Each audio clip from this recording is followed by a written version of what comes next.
Hello and welcome back to Tailoring Talk. Just before we get into episode 13, I just want to make a quick apology. We had some technical issues, partly down to trying Zoom's audio record feature, which I will never, ever do again.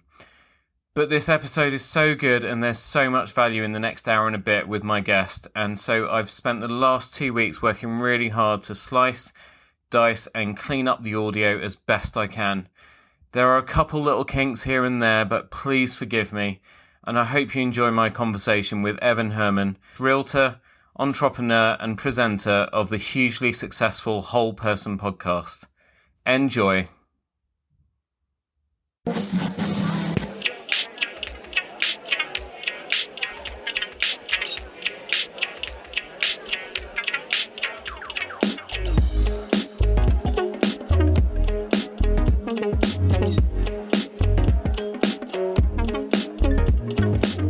It's episode 13 of Tailoring Talk with me, Roberto Revilla. Thank you so much once again for joining me.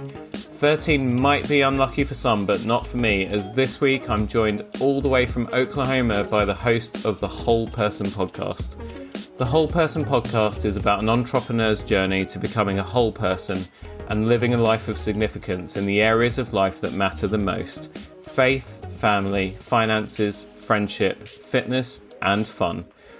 Over the course of the last 2 years, he has had incredible conversations with some amazing guests, and I'm so grateful that he joins me today.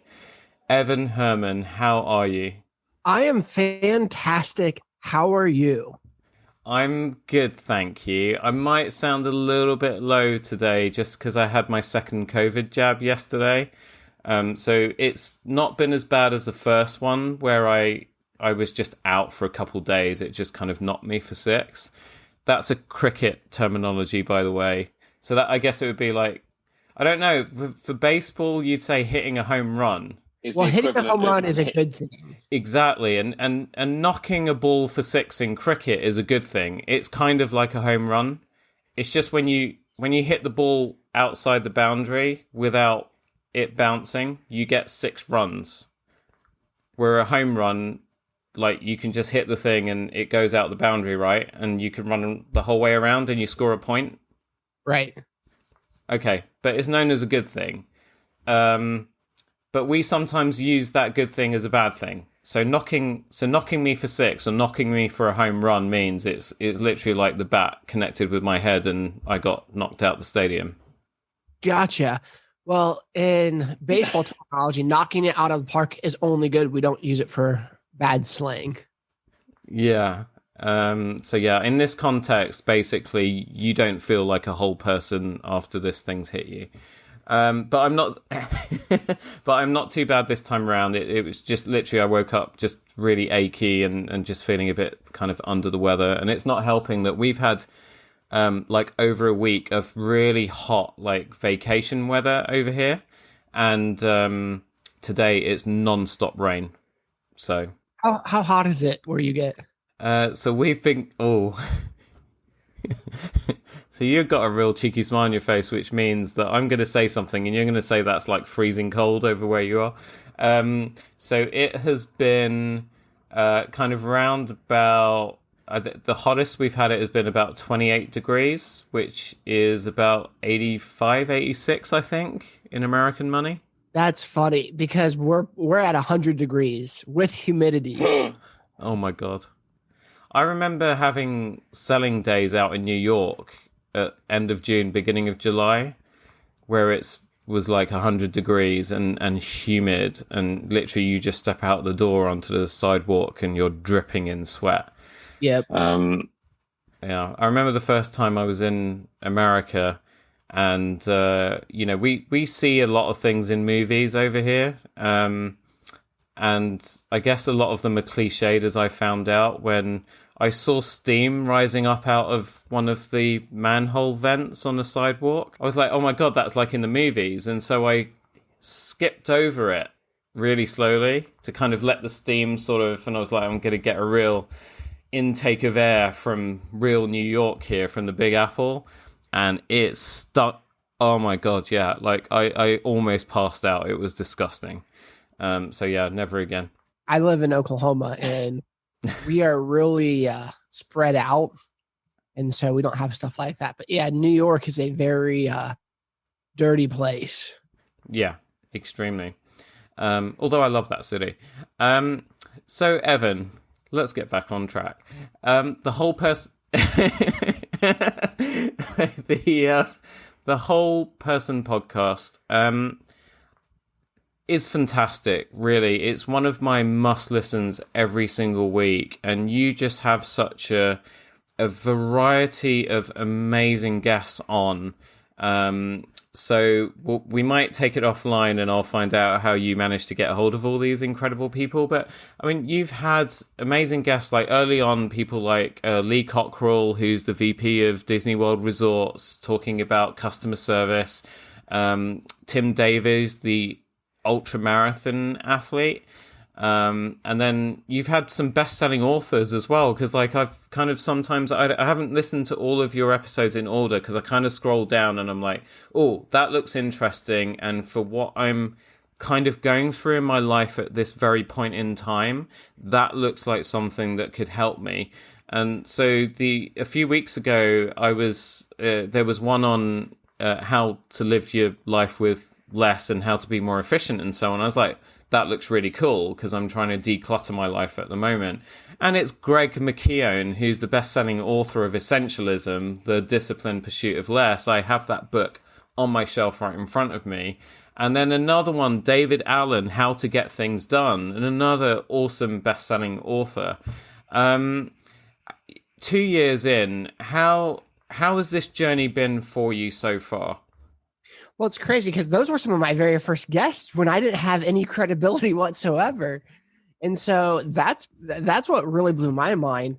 And as I've gained more notoriety in our space, what's funny is I've also, I don't want to say transitioned, but I've also included a lot more unknown names in the podcast as well, just because it's easier to connect. But if anyone wants to listen to the podcast and become not just a one and done listener, but wants to be a part of the whole person, I highly suggest starting from the very beginning and just moving all the way through. It'll take time, but the unique thing about the show is because it's not just a one-off, even though it feels like that, because what happens is you get to see me grow and develop as a person, and how I take what advice and feedback that these people are giving and apply it to my life. And then you get to experience my journey of life over the past 2 years.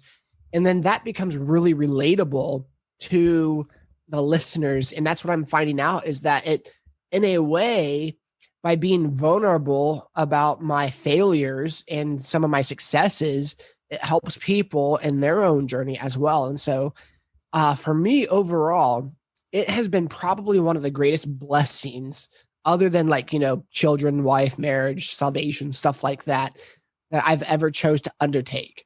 And I did not believe in myself when I first started.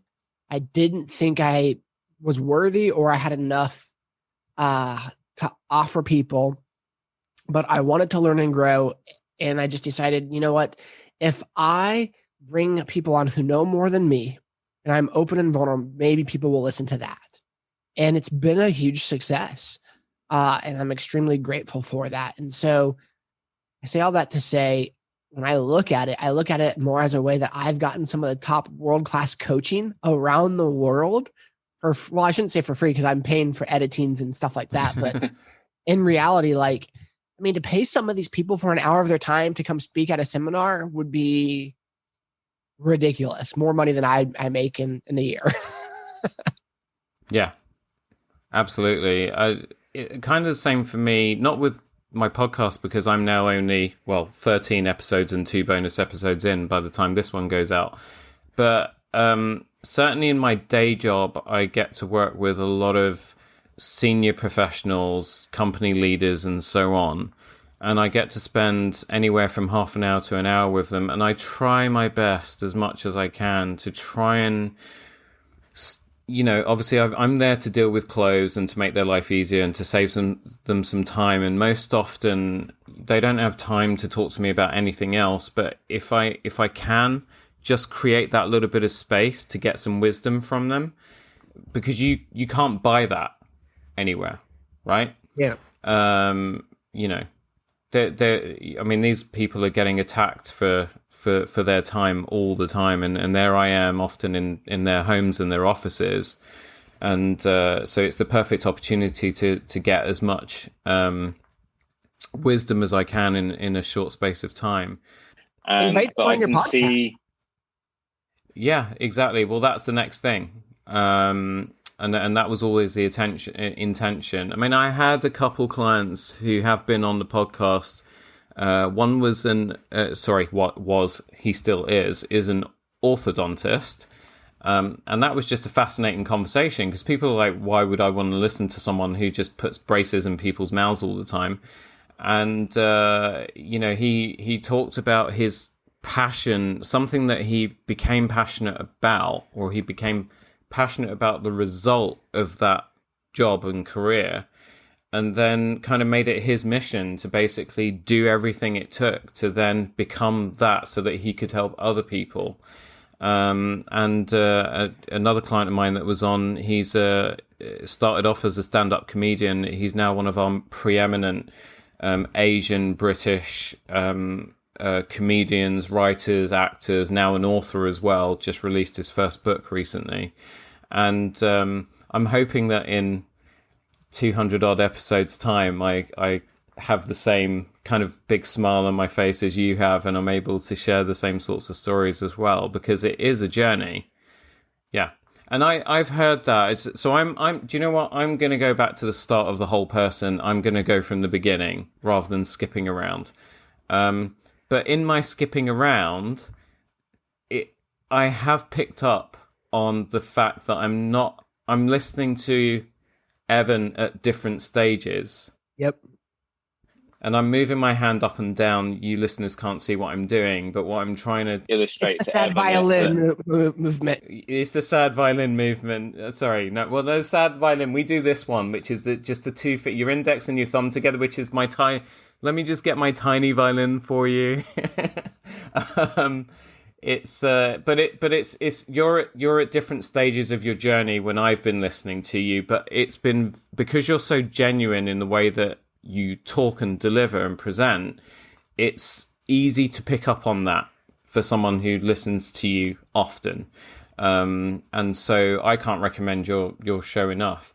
How did you come up with those areas of significance? Because faith, family, finances, friendship, fitness, fun might be obvious. People are probably shouting at their iPhones or whatever right now at me like, you idiot, isn't it obvious that those are the most important bits of life? But it's not always obvious, because very often we take life for granted and we lose track of a lot of those things.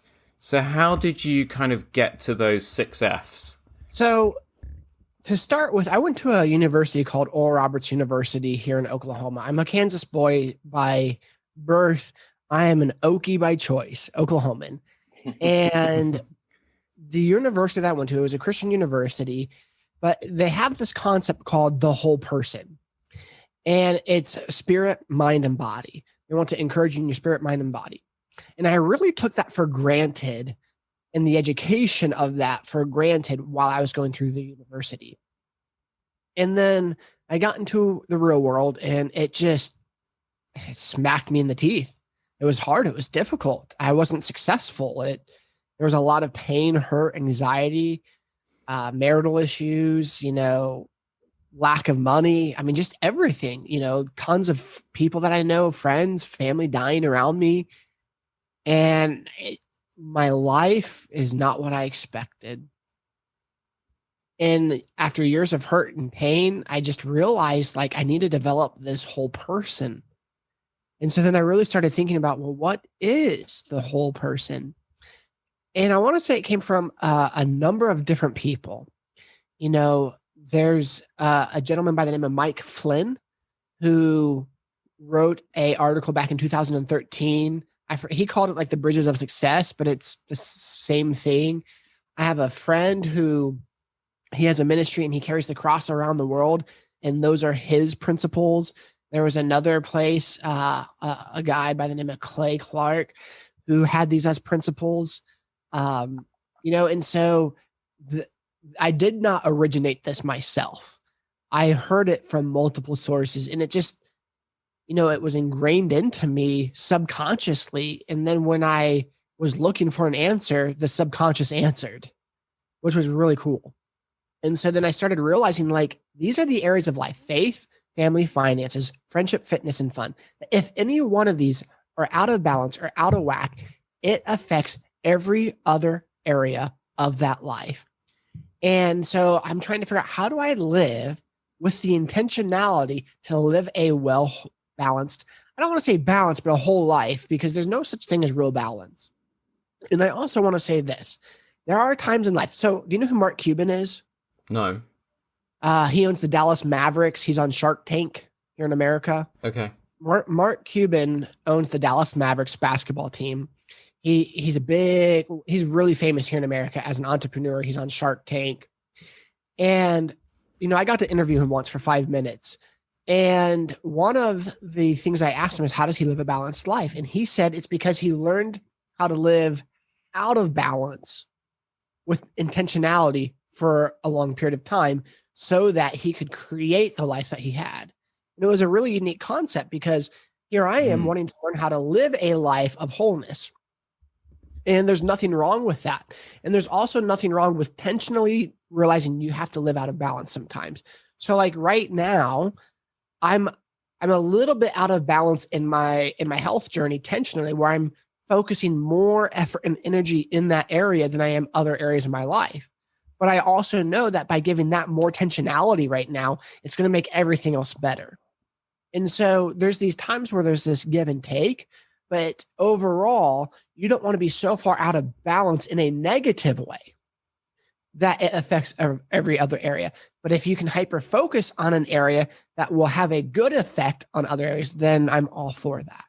And so that is one of the biggest things that I've been learning through this. And there's several other lessons that I've learned that we'll probably get into here in a little bit. I'm just trying to figure out where I'm at, because I just feel constantly unbalanced, and it doesn't matter what I do. If I, like right now, I'm really trying to work on getting back in shape and health and cycle training and so on, which helps mentally with my mental state. It helps me to cope with a lot.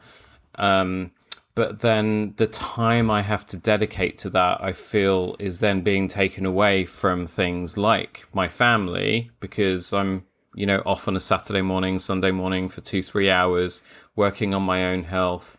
When you spend time doing that, do you feel guilty afterwards? Yeah, I do. I at the same time, I've learned to keep telling myself that if I don't look after myself, I mentioned this on the on a previous episode I recorded that's in edit right now, and I couldn't remember where I learnt this from, but I think it might have been from you or from one of your guests. But when you board a plane and they do the safety briefing, they tell you to fit your own mask before you help anyone else. Because if you don't fit your own mask, you're going to be passed out. You're not going to be any good to anyone. And I keep reminding myself of that. So when I head out at 6 a.m. on a Saturday to go cycle train for 3 or 4 hours, and I know that I'm going to miss breakfast with my wife for that one day a week, I then immediately try to remember to remind myself that what I'm doing is I'm fitting my own safety mask on. Because if I let myself deteriorate, and it's not just about the body, exercise for me is about helping to maintain my mind as well, then I'm going to be no good to her, and I'm going to be no good to my family. Well, and then there's the other part where you have to give yourself grace. So right now, when I work out, on average, I typically will work out around 8 to 10 in the morning. But then I feel guilty because, okay, now I've taken time from my work day. And so either I'll feel guilty for not working hard or long enough, even though, I work to 7 or 8 at night, or I will feel guilty for skipping working out. So either way, I feel guilty. and that's not healthy. And so I'm in this process of trying to wake up like at 3:50 in the morning and go spend a few hours working out. You're like, Evan, how are you doing that? Like, I'm trying to rearrange my sleeping pattern to go to bed early so I can still get a full-time sleep, but yet wake up early. And my father-in-law, he had a stroke a few days ago. And so my rhythm has kind of been off kilter. And since I'm going to bed a little bit later at night, I've tried waking up and I haven't, but then I've also given myself grace. Like, you know what? What's more important than working out is how much sleep I get, because I can't have a sustainable, healthy life without sleep. And so, there's trade-offs during the day that I have to make. And sometimes there are trade-offs that I don't want to, but, sleep is more important than trying to go work out. And so my advice is don't feel guilty and learn how to give yourself grace in those moments, because that will give you the freedom and love for yourself to make the changes you need to make. Because as long as you're trying to make changes, but you feel guilty for doing it, you're not going to make them. Yeah. Guilt comes in all over. By the way, how's your father-in-law doing? Better. Yeah, he's doing better. So we're grateful. I don't know if there's going to be any lasting effects or not. But on a scale from 1 to 10, well, let me just say this: he's lucky. He's very, very lucky.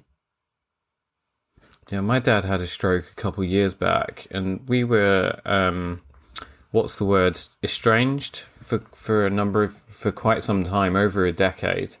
And to suddenly get a call from my mum out of the blue, and she left a voicemail because I didn't pick it up at first, but I just knew that after 12, 13 years, it was something bad.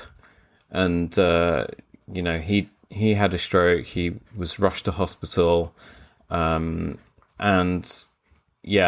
just remember afterwards that he had always been the sort of person that never really shared his emotions or talked about how he felt. He kept everything locked up inside. He was very, very proud. And that hasn't changed. So you'd have thought after a life-changing event like that might have just softened him up a little bit. But I know from my mum telling me that he feels very vulnerable and depressed, and apparently these are all natural kind of emotions that people feel after they go through an event like that, because suddenly your mortality is brought into sharp focus. So I just hope your father-in-law, firstly, I hope physically there's no lasting damage or effects. But the other thing too is he is severely unhealthy.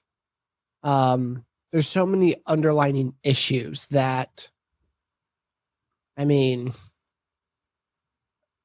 it's there's so many more things. So, but we can move past that. Well, I wish him the best anyway. So yeah, but this theme of guilt seems to run through everything, because even things that maybe we shouldn't feel guilty about, like, so COVID happened, it's happening, and my business got shut down. And the first few weeks, my listeners are going to be sick of me telling this story, but the first few weeks, couple months, I literally had my head up my backside, because and I'm not that sort of person. I'm the sort of person that when, business takes a dip or bad things happen, like when the 2008 crash happened, I just kept going like it wasn't a thing, right? But this was different, and I know that's the same for many people, but I had my head up my ass for like 2 months, and then eventually I think it took a couple clients who called me and said, look, is there a way that we can do some business together? Because number one, I need to get some stuff, but number two, having only just found you, if you go out of business, I don't know what I'm going to do. I don't want to have to go and find another tailor. And I realized that people actually need me. But work was very hard to find, particularly over the summer. And it got better and better as time has gone on.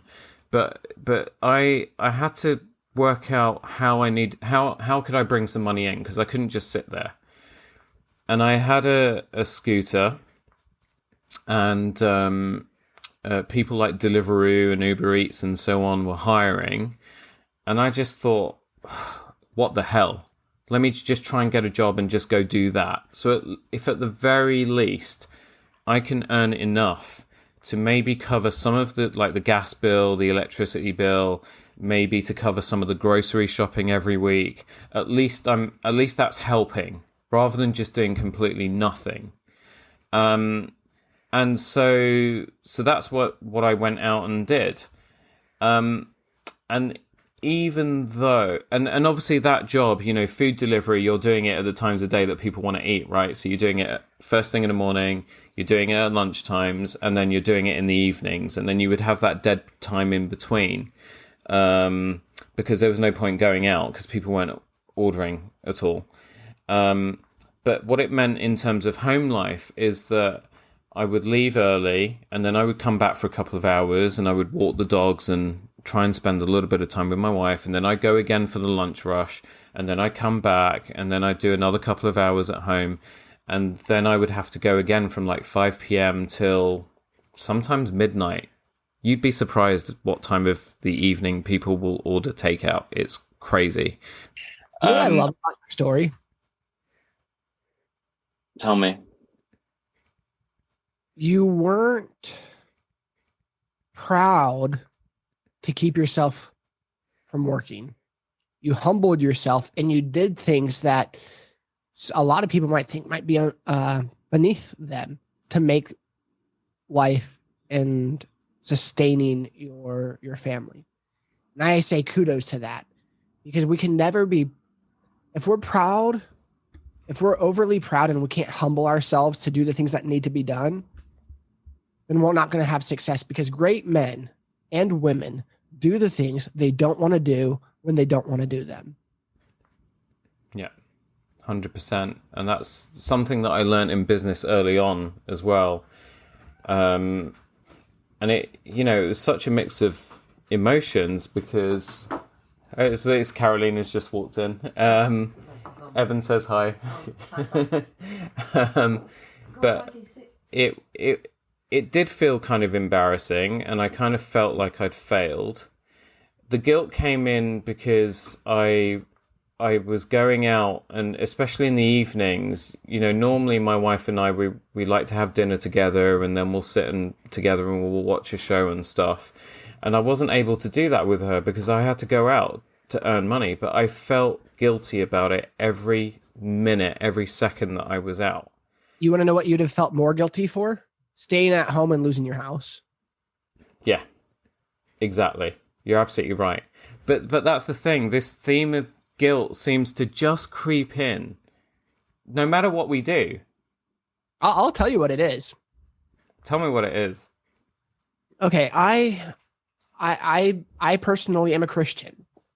And whether you believe in Christianity or not, there are spiritual forces in the universe. And I think a lot of people can agree to that. There's different spiritual dimensions. I mean, even TV and shows and stuff depict different dimensions. And they're not different worlds, but they're spiritual dimensions. Well, the thing is we have an enemy. Some call him Satan, some call him other things, but we'll just call him the accuser. Okay. The accuser focuses on condemnation. Condemnation is what drives a wedge in between you and the creator. It makes you feel guilty. It makes you feel unworthy. And if you don't feel good enough about yourself and where you are in your life, it makes it harder to get to know the creator. The difference is there's a difference between condemnation and conviction. Conviction is, oh, I screwed up. I feel remorse. I feel sorry. And that draws you closer to become more like the creator, more like love, more like peace. That's conviction. Conviction woos you back to God. When condemnation is an attack from an enemy that tries to think that it is on you and it's your self-righteousness that produces fruitfulness. But self-righteousness does not produce fruitfulness, being like the Creator does. And so when condemnation and guilt come in, that's from an enemy. True change comes from being like God. And so when we do something wrong and we're convicted and we feel remorse and we feel closer to God and we feel learned, that's different because we're not operating in our own ability. We're operating in grace, love, forgiveness, change, and growth. But when we operate in condemnation, we operate in self-righteousness, we operate in separation, we operate in our own ability and skill. And that's where we feel guilty. That's where we feel condemned. That's where we feel unworthy. And so many times we fall into that trap. And I'm the chief of those people that fall in the trap. Yeah. I remember you've talked about it on I think it was the Essentialism episode. You talked about that with Greg. You remember when we were talking about essentialism and kind of, and that really, really struck a chord with me. Obviously I need to go back and listen to that episode again.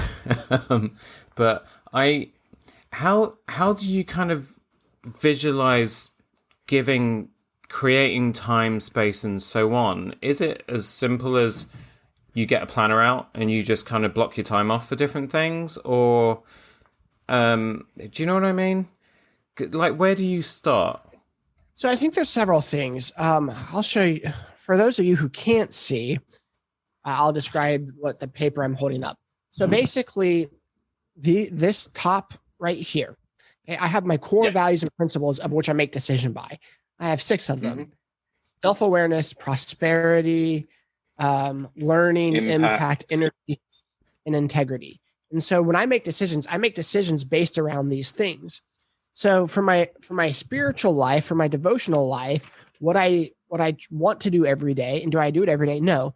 But in an ideal world, I spend time prayer, reading, meditation, workout, take my vitamins, print the sheet for the next day, journal, look at my calendar, and then I also check my bank accounts. Checking your bank account every day is a good habit, just in general.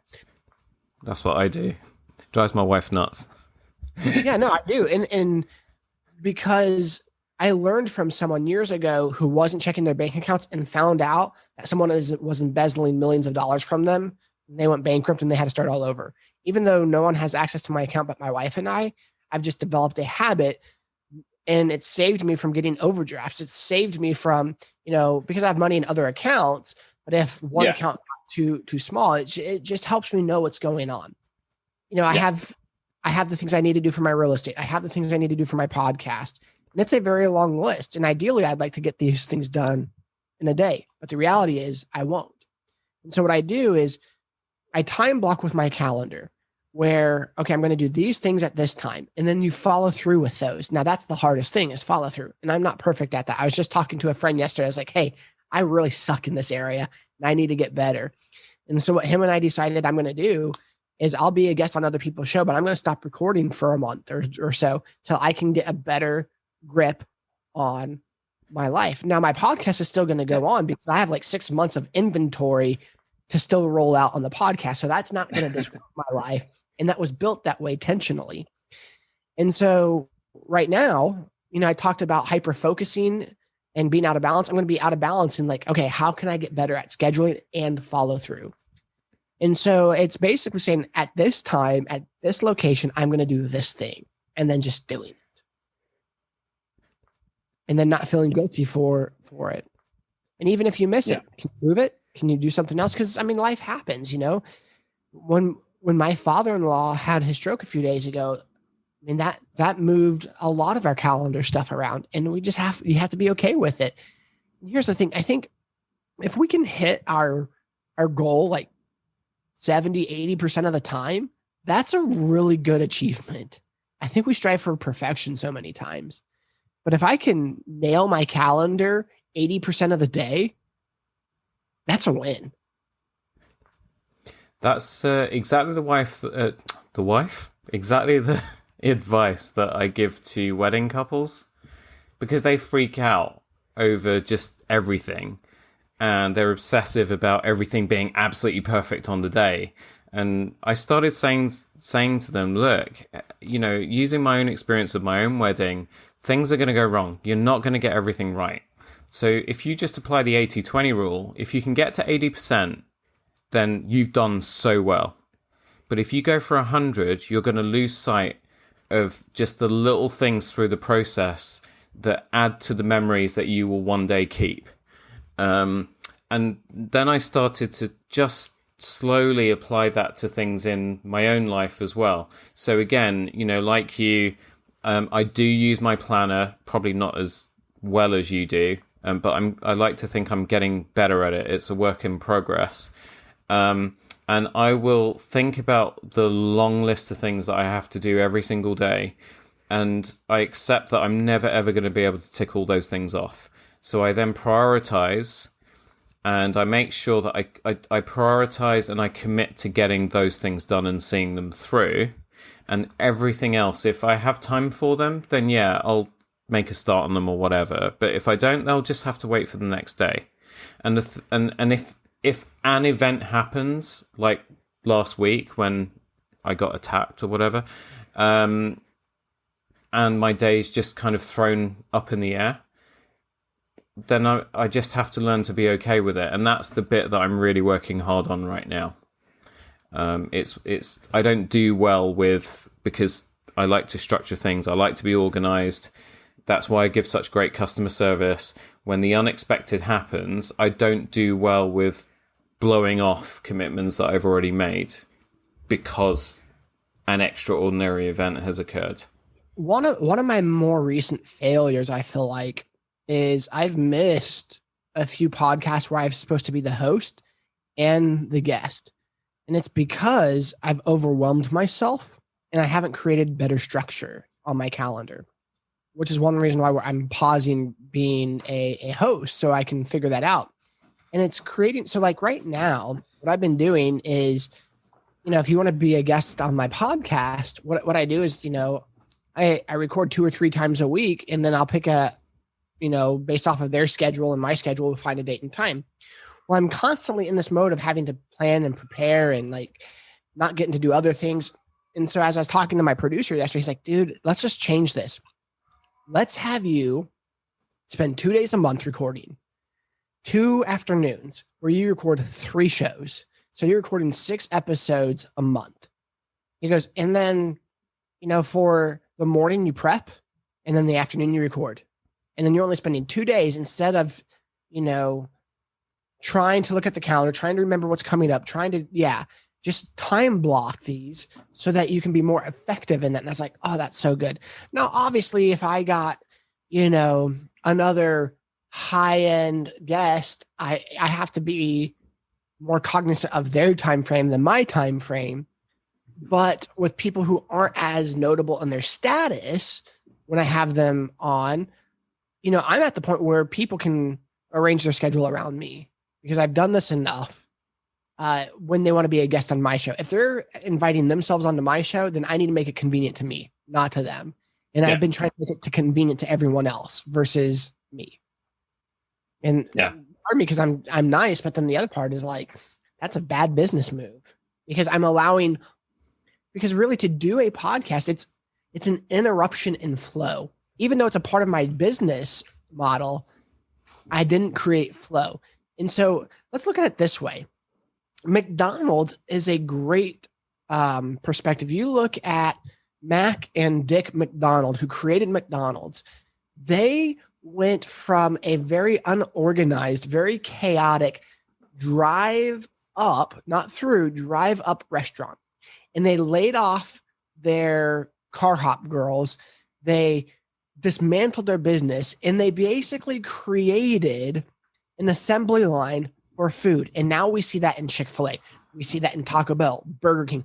All these major fast food organizations got the model from the McDonald's brothers. How can we do that with our calendar? How can we do that with our business meetings? Okay, so if I have to go on let's say several appointments that are outside of real estate, but like other types of appointments, well, how can I make them happen all in the same day in the same location or close to the same location? Time blocked like that so that it's easier versus, chaotic and sporadic. Now, within real estate, that's completely different. I don't have much control over that because it's really based off of which house comes on the market, my client's availability. And since the market is so crazy, you just got to go now. And so in real estate, if I have a real estate matter come up, I have to drop everything I'm doing to go take care of that because that's what it requires of me. And I have to be okay with that as well. So hopefully that makes sense. Yeah, no, it 100% does. The other thing I really love is that when we were trying to reschedule, because there were a couple of times that obviously I couldn't make it because unexpected things happened. And I think once we had a time zone issue, when I was trying to get back into your calendar, you just sent me a calendar. You were just like, yeah, hey, no problem. We can reschedule, which is really friendly and the soft way of kind of saying no problem. And but then you just said, here's my online link. Go book yourself in. And so we're doing the same.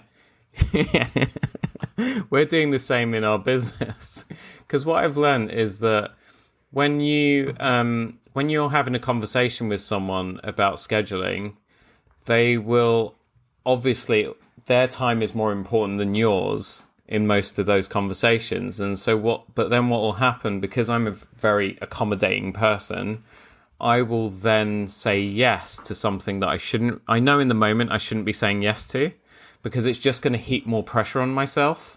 But then I say yes to it, and then because, the accuser's standing around and it's the whole guilt thing as well.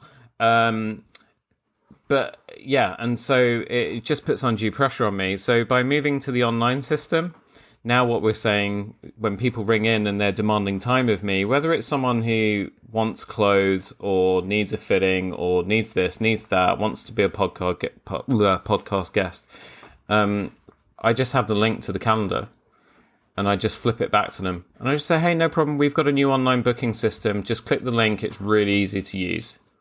That's it. Because I will make concessions and my emotions come into play with every interaction with every person that I talk to. But the system doesn't have any emotion. The system basically, it goes to my calendar. It tries to find the blank gaps.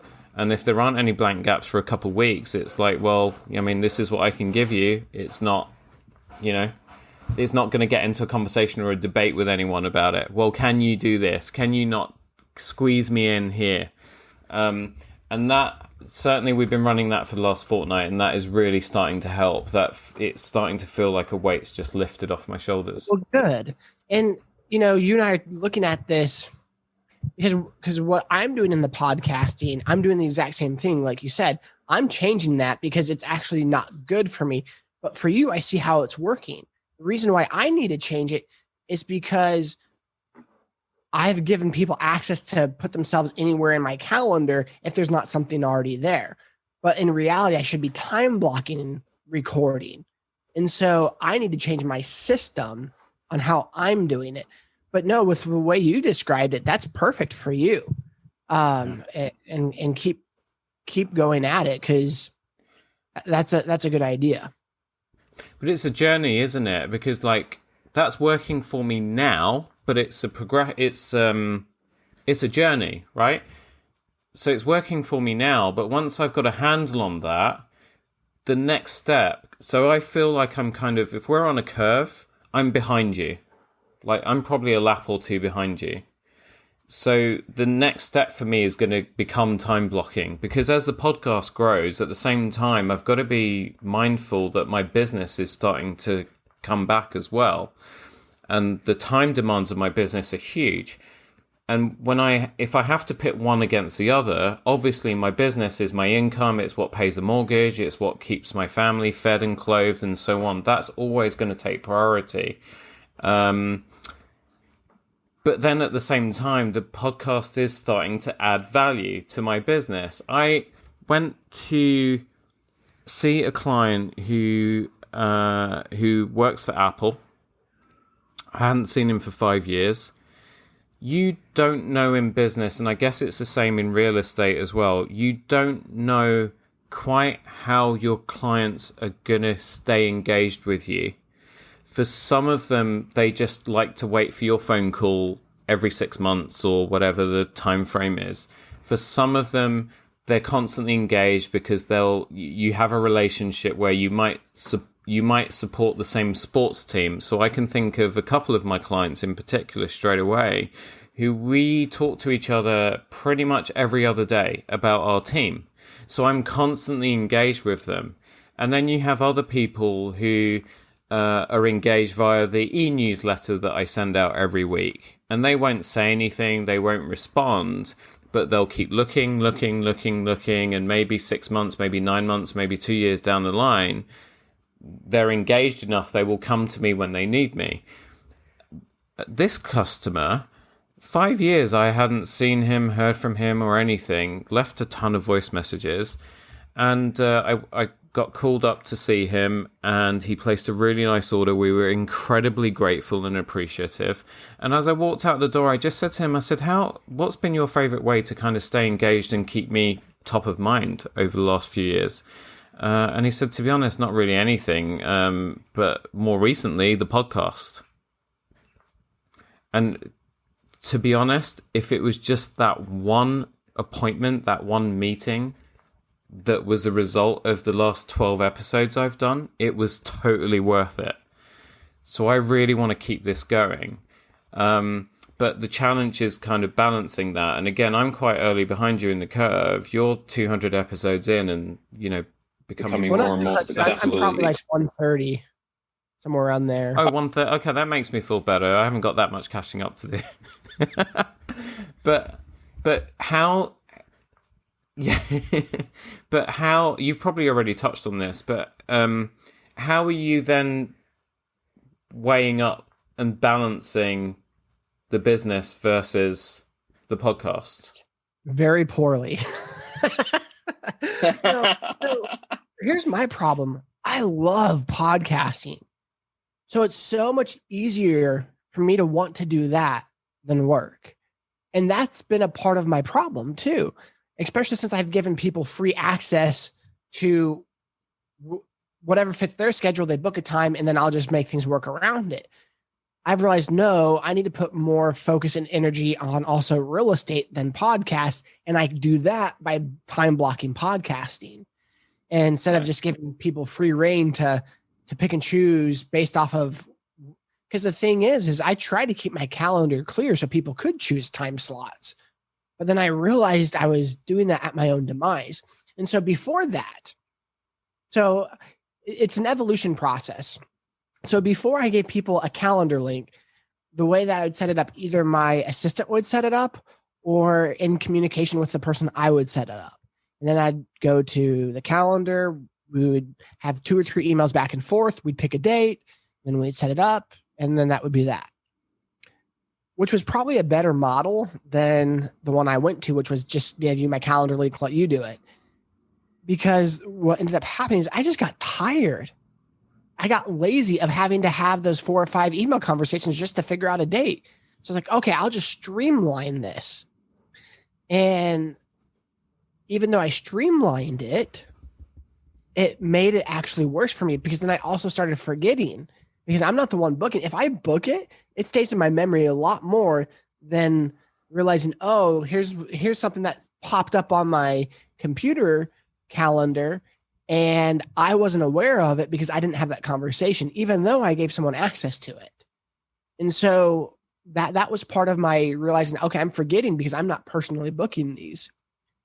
And so how can I not forget these? Well, if I block them together and I have a specific time. So that's the route I'm going. Now, in terms of real estate and time blocking, I need to figure out what's the thing that I need to do that propels me forward.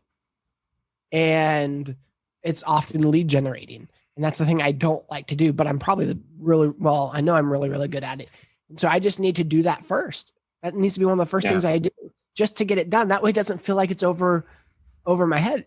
And heck, as soon as you do that, you feel good, and so what I'm learning or have learned and have applied throughout my career is that the things that I don't want to do, I need to do them when I don't want to do them. Because that's what helps create success and discipline. Great men do the things they don't want to do, don't want to do them. And it's funny because I look at people in my life who are really struggling in business and where I might be a little bit further along than they are. And I'm totally judgmental. I really am sometimes. And be like, dude, all you need to do is this, this, this, and this, and you would have a good business. Stop being a clown and get your crap together. Now, I might have my stuff more together than they do right now, but I still have a long way to go. And then I realized, like, why is it that I can look at someone else's business and say, this is what they need to do? But when I look at myself and my business, I have a hard time doing it and seeing what I need to do. It's because I'm in it. It's because I have feelings and emotions and my own conflicts and my own inner turmoil that I'm dealing with. But it's far easier to look on the outside. So how do I remove my feelings? How do I remove my emotions? How do I remove all that and go to that mindset of looking at someone else's business and do that same concept in my own business? And that's what I'm also working on, is how to take my emotion and my emotion and my feelings out of how things make me feel during the day and be like, all right, this is what I need to do. And this is what's going to make me successful, and just do it. And like, no excuses. So, yeah.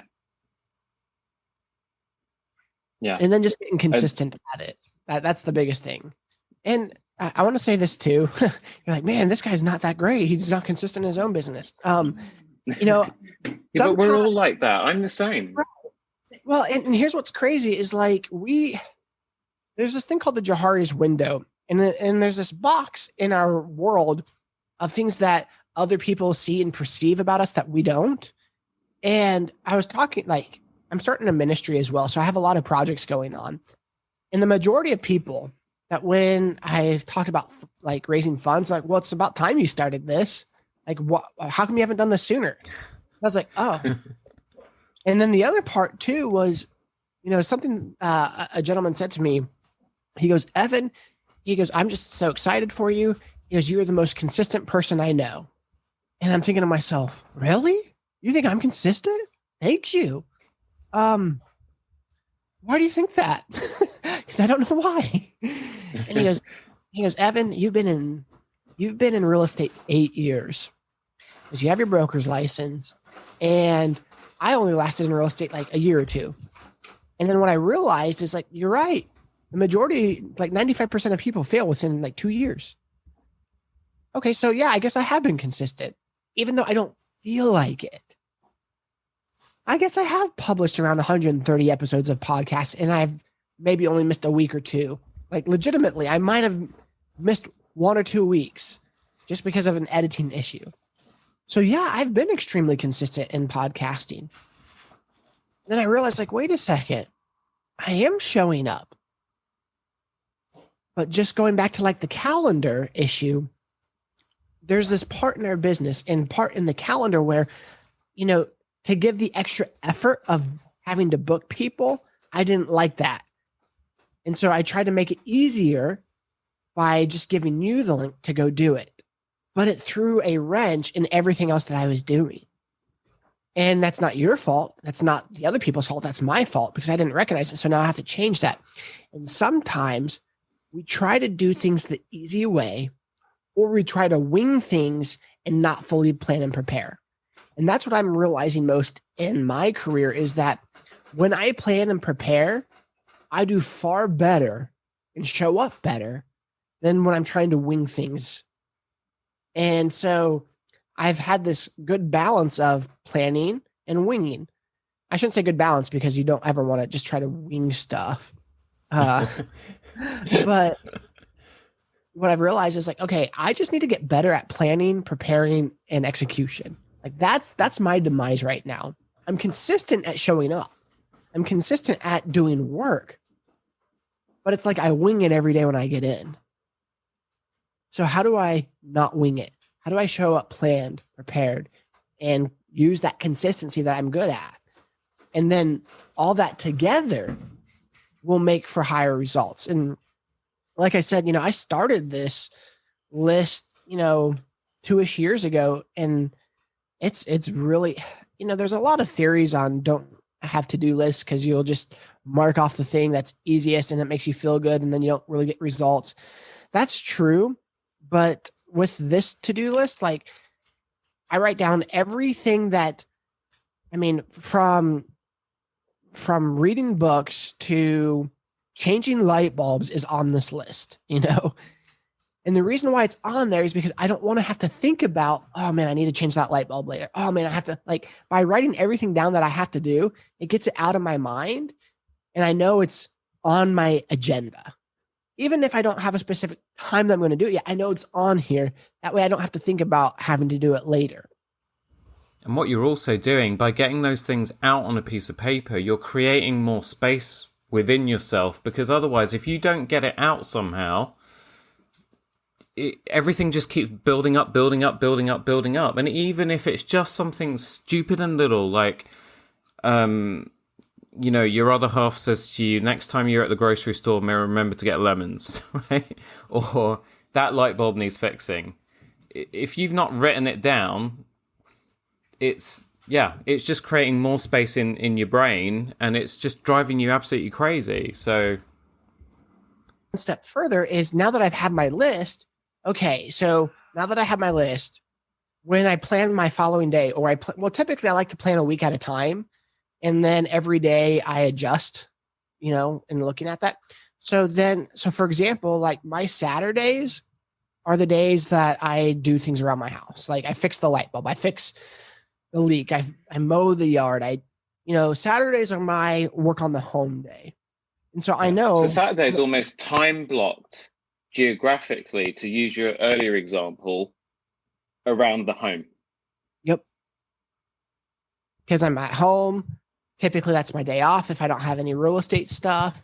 And I don't feel guilty for doing it during the week, if that makes sense. You know, I don't feel guilty for taking time off work to do that. So I know on that day, and that's what I do, is like I move it from, so it goes on my list. And then when I know Saturday's rolling around, okay, I'm putting that on my salad. I'm putting that on my Saturday agenda in my calendar, you know? And then also have to write deadlines for stuff. And that's the other thing too, you know, and then just following through. And the list never goes away. It always, you know, as soon as something gets removed, something replaces it. And just realize that that's okay. It's never going to officially be done or gone away with, but it has to be done. Yeah. It keeps you on the straight and narrow as well, because there are so many temptations, especially nowadays when we're working from home a lot more than maybe we used to. There are so many distractions around as well, and I'm finding that setting up lists every day or the night before, it just keeps me focused the following day, and it stops me from being tempted to do things that I shouldn't be doing, like watching TV. Like, so the theory is that when you see this list of 40 things here, okay, well, I'm just going to go do the easiest things to get things off the list. Like, I get that, but that's not how I operate. I'm like, okay, what has to get done? What are the major? So for me, like, I need to get a bank account for my new nonprofit. Like that's a major thing that I have to get done. Well, before I can get the nonprofit bank account, I have to get my nonprofit certification from the state of Oklahoma. So I have to do that. And then I have to get an EIN number from the IRS. And then I can get the bank account. And so it's like, I have to do this, this, and this to get this. And so I put these things down so that I know where I'm at in the process. And so. But for something as critical as that, because you've just said that is something that is very important, that's something you've probably got a date stamp against as well, right? And the thing with that too is, so once I file with the state of Oklahoma for my nonprofit corporation status, you know, I don't get it back instantly. It takes a day or two. So I filed. Okay, great. I filed. Check that off the list. I'm waiting for it to come back. I had to file 3 different times because their instructions were so poor that apparently I didn't. So I had to learn through air what they wanted to begin with, which was really frustrating because they wanted like an Inc. or foundation or corporation or something at the end of the name, but they never told you that. which was really frustrating. Yeah, So I had to file it 3 times. It's the general. It doesn't matter what country you're in. It's the state standard, basically, instruction policy or lack of. And so what I did is, okay, so I did that, but it's not complete, so it doesn't come off my list. And so now I don't just wait 2 days and do nothing. Okay, so what's the next most important thing? Okay, I need to write thank you letters. Okay, so now I have thank you letters. Okay, well, now I need to mail them, and so I have a whole bunch of thank you letters. Well, before I mail them, I have to get addresses. And so now yesterday was the day I got the addresses. Today, I'm going to write the addresses down and I'm going to send them off. And so what I do is because some of the stuff is a lot of, I do this and then I wait for the response. I do this and then I wait for the response. And so many times we can do this, but then wait for the response and do nothing else. And so what I'm saying is I have a list of things that I have to do that require responses. So I'm going to go do those. And then I'm also going to go work on something else. That way I'm using my time most effectively. I'm just now, my list is ridiculously big. I have this last podcast that I'm still in the middle of editing that just never seems like it's ever going to get done because it's so enormous. Anyway, sure I'll work it out. That's and how, because right now more than ever in your business, I guess same as mine, you've really, really got to hit it, right? Because in real estate, you're probably faced with similar problems to what we have over here, that there's a shortage of stock because people are probably putting money, they're probably staying put because so what they'll do is they'll elect to stay rather than to sell and buy somewhere else and put money into their houses and so on. So over here, the building trade has just gone through the roof. Cost of materials has gone up. There are shortages of materials. And then for our poor guys in real estate, they don't have as many houses to sell. So their prospecting task has got even bigger because they have to just do more of it, which I'm guessing is exactly the same for you over there, which then creates even more demand on your time because you're having to put, 10x, 100x effort to get the same results as maybe you were getting before, or maybe even less results. So that all puts pressure on as well. It is. And there's 2 theories that I have here. There's the 10x, okay, now I just got to do more to get the same result. I'm testing this new strategy out, and I don't know how well it's going to work or not. And part of it is because I've had to make this pivot. A lot of my past existing business comes from for sale by owners and expired listings. Well, we don't have expired listings because what does go on market sells. So to get an expired listing, either it's a really bad property or they just don't exist. So for me to spend my energy and effort doing that doesn't make much sense. So I've stopped doing that. And then I've refocused my efforts on, just communicating with people, talking to people. So I've reinvested in that area of my business. And a lot of it's all right, well, I can't make things happen. All I can do is just build relationships. So I've just been focusing on building relationships and then hope business comes. And that's not the best strategy, but it's what I know. And so I'm constantly trying to learn new ways. Because right now, for sale by owners, a lot of people, if you can put your house on the market by yourself and it be decent, why? I get it. Why pay someone? I fully understand. I still think you should because it limits risk and typically you will get a better offer by using a real estate agent. Typically I can make someone $10,000 to $15,000 more, but they try to do a cost analysis benefit differently than me. So, that's different. So it's learning how to pivot too, because if I'm 10xing cold calling, that's not going to get me anywhere because it's right now it's fruitlessness. So where do I spend that time? And so example, with this ministry I'm starting, I'm calling everyone I know to tell them I'm starting the ministry. But this is how I go. I was hey, I wanted to give you an update, something that I've added to my life. Now I'm still doing real estate and I have to do real estate because that's how I provide for my family. So if you know of anyone, please still, refer me business.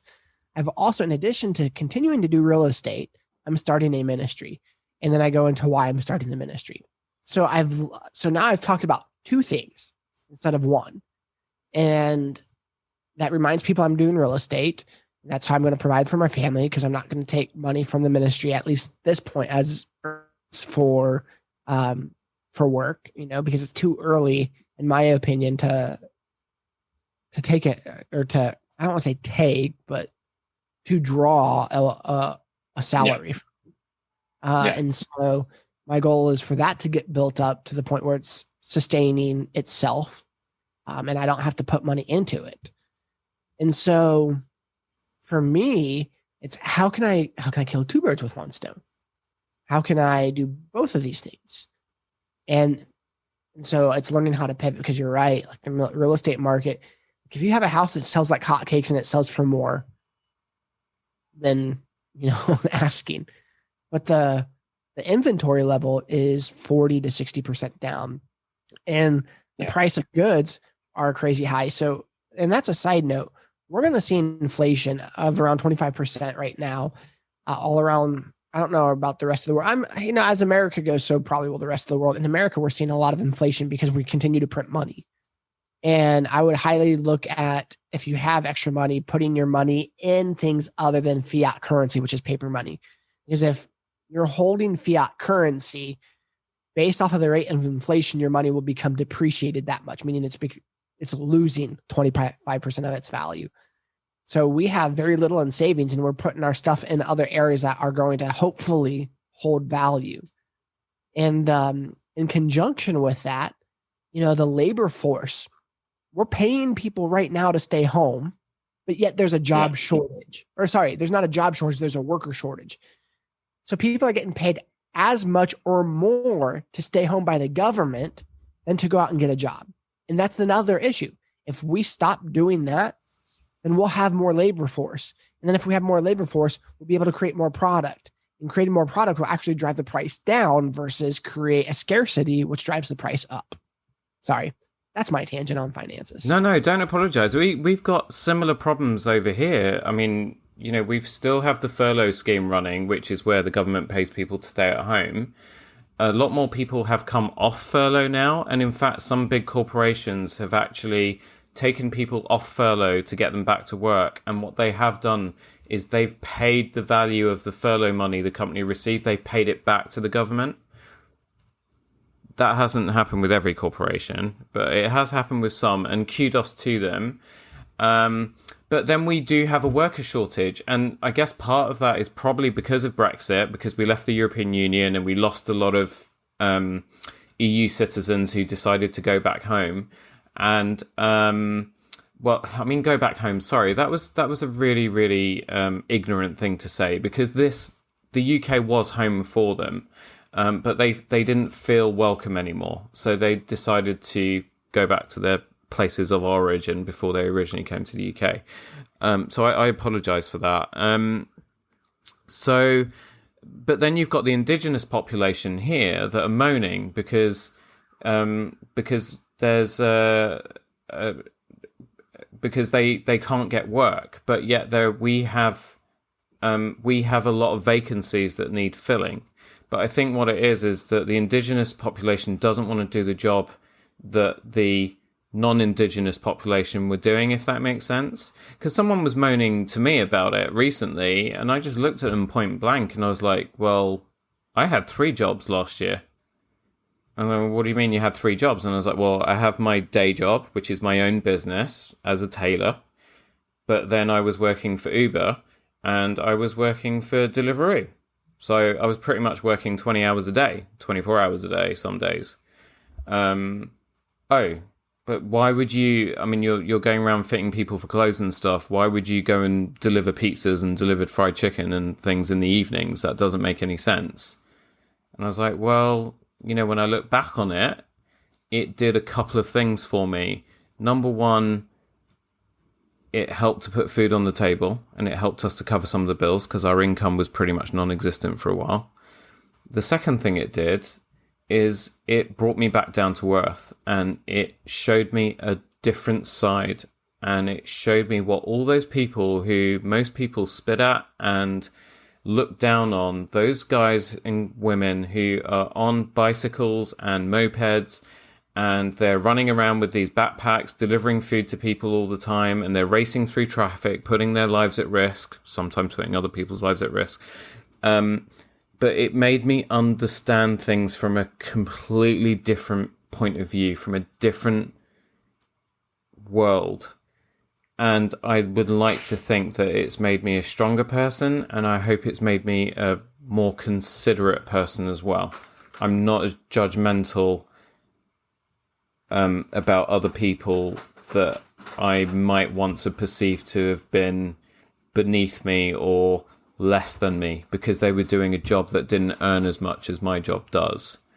So, you know, you might call it demeaning, but there were some times when it was actually quite demeaning. I remember one incident in Camden in North London where I was outside a burger joint, and basically I got shouted at by the staff because all I wanted to know was how long I was going to wait for the order, because if you wait longer than a couple minutes, you're losing a lot of money. When you're only making £12 an hour to £20 an hour on a good night, waiting longer than 2 minutes, you may as well just ditch that, let someone else take it who's coming up behind you, and go find another drop to do.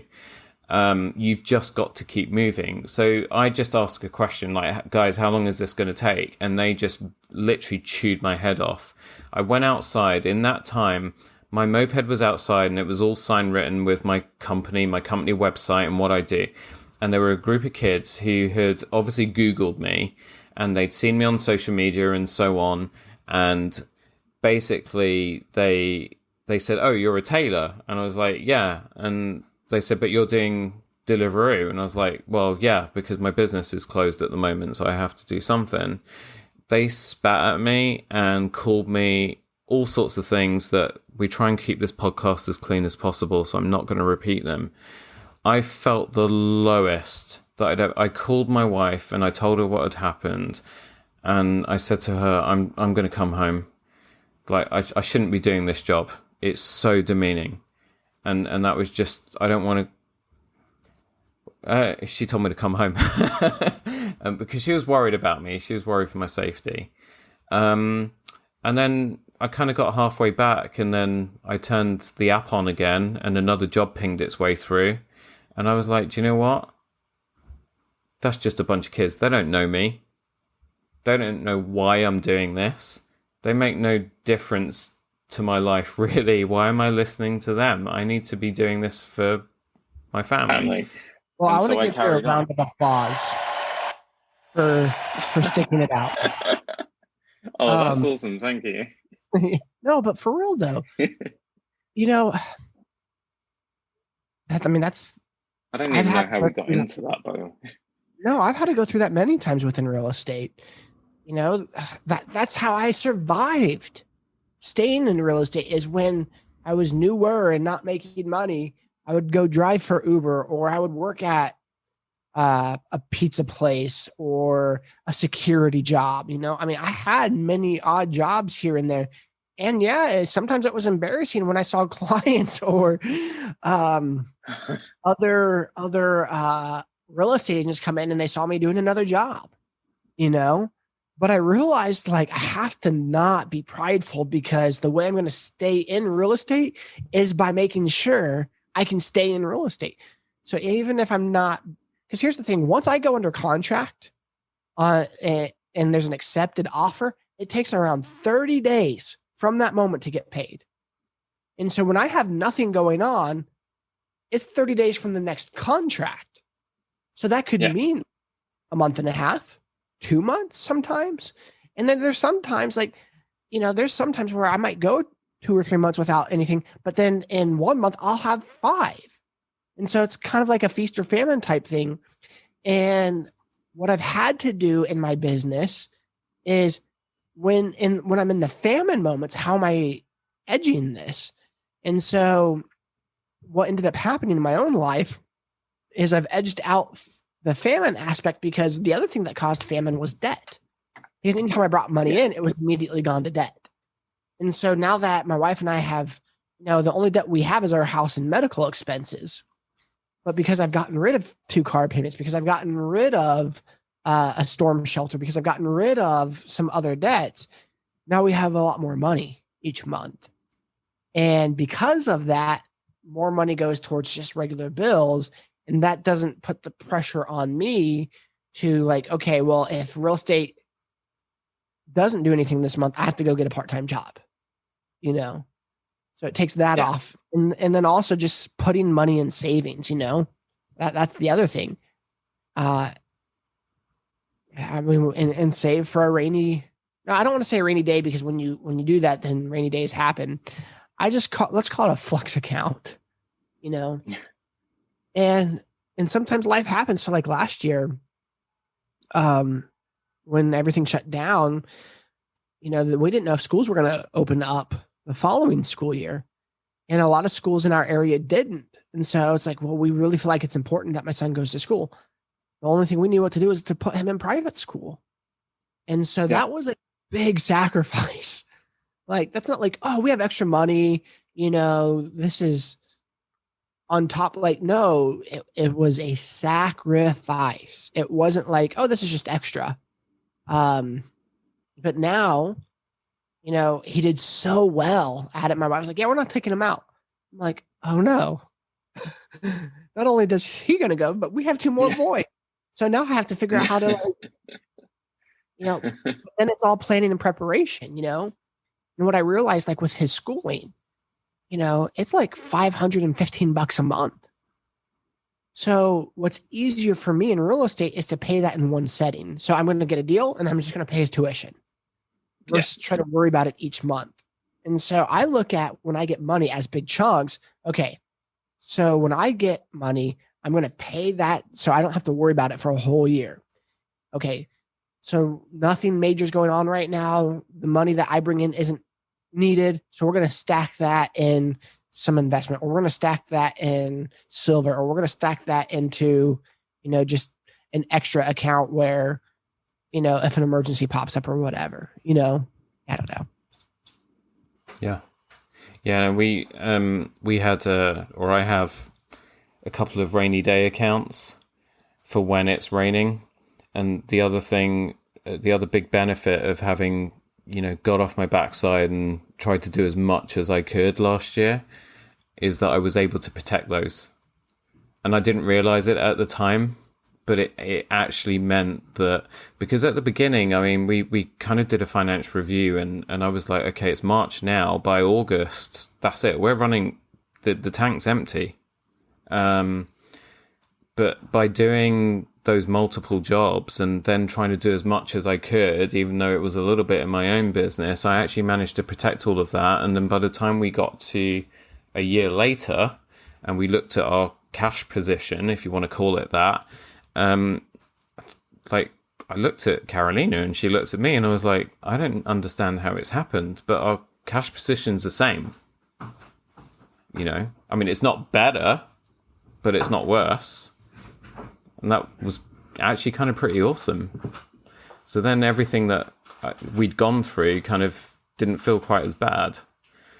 All those late nights and, all the running around. And so, Evan, we've probably touched on a few of the 6 Fs there. And I hope that we can meet up again so that we can kind of continue this conversation, because I feel like we could just go on forever. Maybe I'll come on your podcast as well. I actually might be able to contribute. I'll think about that. But thank you so much for joining me this week. I'll make sure that I have all your links and information in the show notes, but tell me, where can my listeners find you? Yeah, I mean, the biggest thing is go check out the podcast, thewholepersonpodcast.com. Is the website, or just any social platform in terms of podcast. It'll be in that. You can email me, Evan at evanherman, HERRMAN.com. And let's see. Yeah, that's pretty much it. Find me on social media. Oh, YouTube. Evan Herrman on YouTube. It's not under the podcast name, but love to grow that as well. Awesome. Thank you. And I really do hope you'll come back and join me again someday. I absolutely will. Set it up with Ronier, and I'd be more than happy to. Brilliant. I'll get that done. Evan, thank you. Take care. Love to the family. And we'll speak soon, brother. Take care. We'll talk to you soon.